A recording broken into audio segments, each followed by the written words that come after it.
Armored Core is a series known for its customizable mechs, Armored Cores or ACs, but the reality is Armored Core as a game is heavily influenced by older mecha anime like Dugram and Votoms on the series' design and gameplay.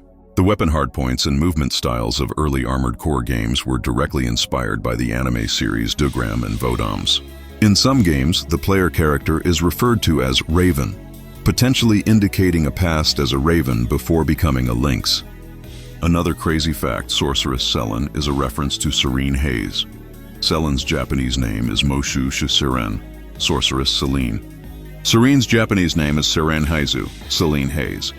Their role is also similar, both being your character's teacher. Also, Selen's face is quite similar to Serene's common fan-made appearance. You see, Dark Souls 1's plot originally followed the contours of AC4A very strictly. Instead of gods, in AC4A, we have corporations which have their own petty squabbles. Instead of the undead curse, we have a special kind of radiation which powers your badass armored core, but is also poisoning the planet. Instead of the Firekeeper of Anor Londo, we have Wynne D. Fanchon, who is also known as the Brass Lady. They talk in the same cadence, but Wynne has an American accent and is voiced by Laura Bailey. Her mech is named Ryder Palish, by the way.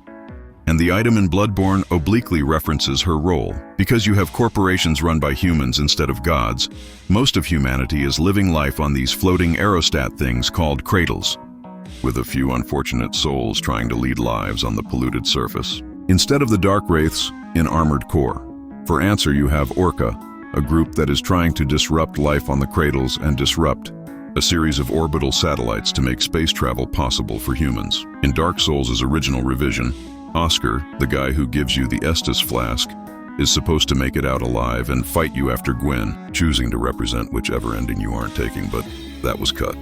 In Armored Core for answer, you have Otsdarva, the top-ranked pilot who is working as a double agent on behalf of the corporations for Orca. Which side he ends up choosing is whichever one you didn't pick, and you take him on in a tiny room at the end of your selected route. Unless you go fully crazy, which is one major distinction between Dark Souls and For Answer plot-wise, you can instead team up with the people in Orca who are about nothing but murder, which will result in every single other person on the planet choosing, trying, and failing to fight you instead. What was cut in that game instead, at least as far as I can tell, is any sort of interaction towards the beginning that makes this switch a big deal. Patches in this game is Patch the Good Luck, a pilot who will run the fuck away when scared, either when you face him or when you hire him to help you out. Much like the Brass Lady, Ryder Palish, he's an ongoing reference to For Answer,